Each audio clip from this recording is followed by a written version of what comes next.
There are good reasons, apart from the obvious ones, as to why human beings don't simply grow up with intimate and full knowledge of the inner workings of human interaction and relationships. And time and again, I have to observe this. When you spent a lot of time looking at how human interactions work, specifically the romantic sort, it is a situation where the question arises, you probably heard this term, obviously, better off blue, but more broadly, just imagine a world in which people took their time and investigated the nature of men and women and relationships and even just normal human interactions in painstaking detail.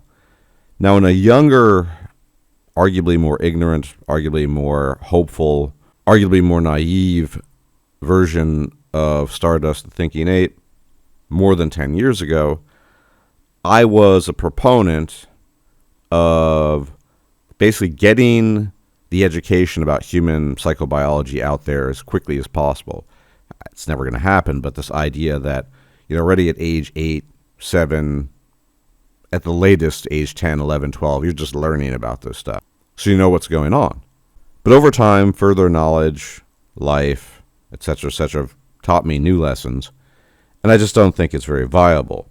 I don't think that's something that people could just readily do and be okay with, for the reasons we're about to discuss, and many reasons I've discussed before.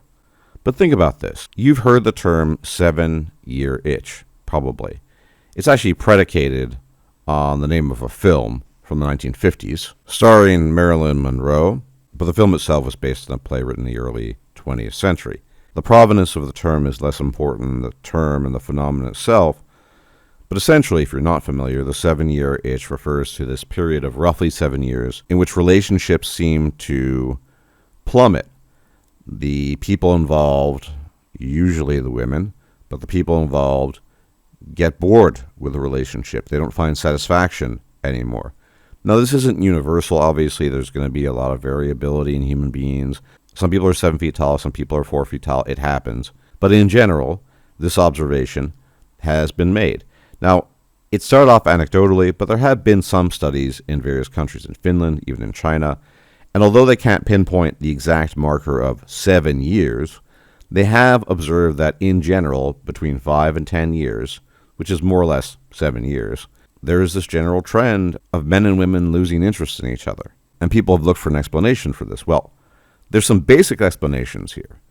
One thing is, human beings, on average, inasmuch as they do practice monogamy, are serially monogamous. Now, serial monogamy is to be differentiated from lifelong monogamy, the kind of thing you might see in swans, beavers, and gibbons, but even then, it's not like these species don't cheat. Swans, for example, actually boink with other swans, as do gibbons. I'm not sure about the beavers, possibly. So, it's more about the status of being in a partnership for the rest of your life with a chosen partner in the case of these rare species. The vast, vast majority of mammals do not practice lifelong monogamy. And human beings, as we typically are, this in-between thing, right? We're pretty sexually dimorphic, but not that sexually dimorphic. We're not like mandrills or gorillas. And sometimes we're quite monogamous, but not to the same degree as gibbons are, which are our fellow primates.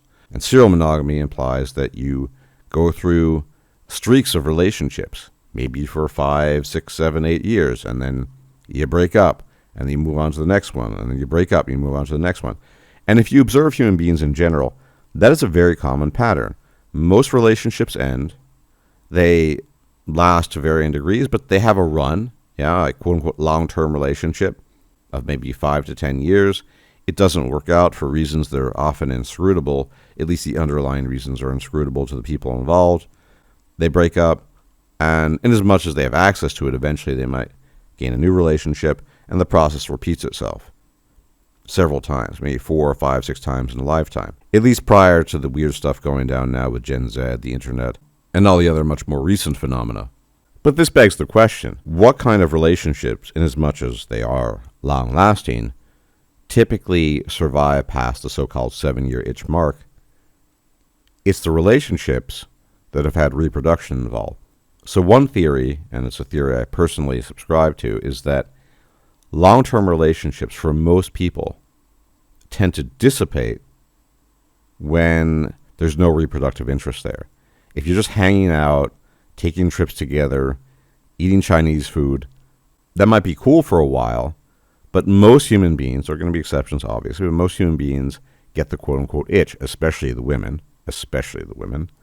This idea that we're not being productive, i.e. reproductive in this relationship, we're not producing children, and that is heavily programmed into human psychology, especially female psychology.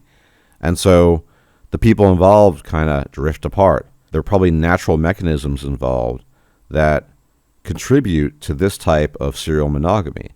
Now, it's not as if having children is a guarantee that the marriage or relationship stays intact. We all know the divorce stats, and it's not a guarantee at all. But inasmuch as a relationship/marriage exceeds the so-called 7-year itch mark, there needs to be an incentive, and it seems to be the case that for humans, that incentive is children. And you can think about this from another angle.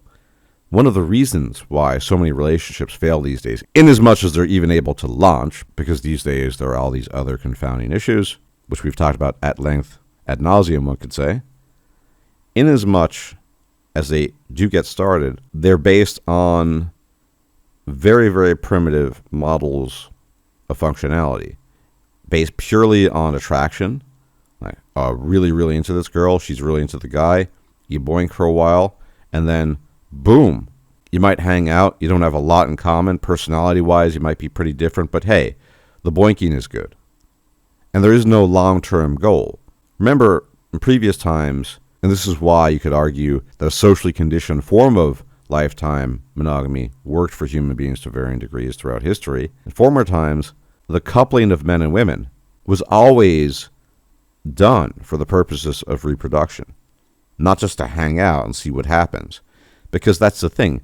If you hang out and see what happens, especially in a modern context, but in general, you're probably going to end up in that situation of chronic serial monogamy where after a certain number of years, you're going to get bored and you're going to want to move on because you're not feeling it anymore.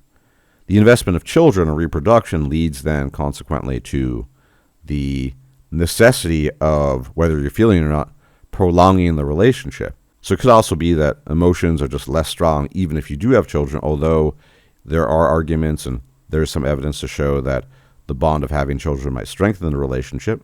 But in general, the entire approach these days doesn't work very well. Just getting together, hanging out, and seeing what happens is actually a terrible recipe for the functioning of a relationship long term. If that's all an individual wants, or whatever, fair enough. People also talk a lot about the emergence of a postmodern form of polygyny, which to varying degrees I think is true. If you look at the broad sweep of history and human culture in general, most human beings throughout history have been polygynous. And recall in a polygynous situation, a polygynous relationship, there's going to be a lot less investment in children. What do we see these days? We see fewer people having children, less investment in children. So I think there are some broad correlations there. There's a lot going on that, if you piece it all together, makes sense. We seem to be in an era of increasing polygyny, much less overall monogamy. And the 7-year itch has become something like the 2 to 3 year itch in many cases, inasmuch as a relationship is even started, especially by women, typically if they're in their prime. It seems collectively that we human beings are trying to flout things that are basically integral to our nature and trying to make it work. Now, yeah, you can kind of make it work. Can you, at least for a while, live off of cheap old tuna fish cans? Probably. It's not going to be the healthiest diet, especially with all the mercury in tuna fish, but you can kind of do it. You can kind of make it work, sort of, and that's what we do now. We kind of sort of make it work. No one's particularly happy. Rates of depression are up, rates of self-deletion are up, and more people are lonely, but for some people, it kind of works. But this goes back to my original question. There's a good reason why we are not born or raised equipped to understand these things. Because imagine if we knew all the nitty details of this insanity, most people might be terrified of even entering into a relationship. They might be so guarded and so cautious, they might never even attempt it. Now, of course, I believe in today's day and age, it's absolutely necessary to know these things, because otherwise you're just going to be a sucker. This isn't 1950 anymore. You can't just wing it.